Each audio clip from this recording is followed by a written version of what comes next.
Hi guys, இப்போ செஞ்சியில இளையராஜா அவர்கள் இயக்கத்தில் கூல் சுரேஷ் கதையின் நாயகனாக நடிக்கும் படத்தோட ஷூட்டிங் நடந்துட்டு இருக்கு.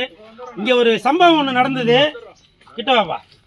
ஸோ அதை வந்து நான் உங்கள்கிட்ட பகிர்ந்துக்கணும்னு நினைக்கிறேன். அது என்னன்னாக்கா, ஷூட்டிங் பார்க்கறதுக்கு இந்த தங்கச்சி, அதை காட்டுங்கம்மா, பைய காட்டுங்கம்மா, வெக்கப்படாதீங்க, காட்டுங்க தங்கச்சி, காட்டுமா அதை. இது பாருங்க, ஸ்நாக்ஸு, தண்ணி பாட்டிலு, இது எல்லாமே எடுத்துகிட்டு வந்திருக்காங்க. இது எதுக்காக சொல்கிறோன்னாக்கா, நீங்கள் ஒரு இடத்துக்கு போகிறீங்கனாக்கா அந்த இடத்துல வந்து உங்களுக்கு தண்ணி இருக்குமா, இல்லை பாதுகாப்பு இருக்குமா, போப்பா, பாதுகாப்பு இருக்குமா, சாப்பாடு இருக்குமா, இல்லை தங்குறதுக்கு நிழல் இருக்குமா, என்ன அப்படின்றது உங்களுக்கு தெரியாது. இதை வந்து நான் ஏதோ நம்ம கரூர் சம்பவத்தை கனெக்ட் பண்ணி பேசுகிறேன் அப்படின்னு சொல்லி தவறாக நினைக்க வேணாம். நான் சார் வழி விடுங்க சார், வழி விடுங்க சார், இப்படி போடா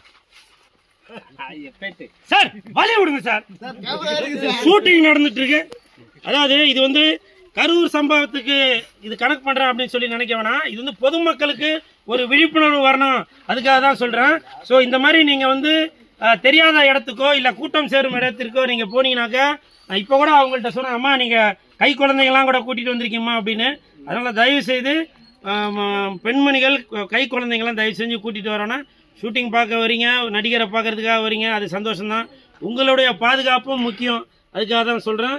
இந்த கூல்ட்ரிங்க்ஸ் அநேகமாக எனக்கு வாங்கின்னு வரல, அவங்களுக்கு தான் வாங்கிட்டு இருக்கேன், அவங்கள்ட்ட கொடுத்துட்றேன். இது ஒரு விழிப்புணர்வுக்காக தான் சொல்கிறேன். சரிங்களா? I love you all.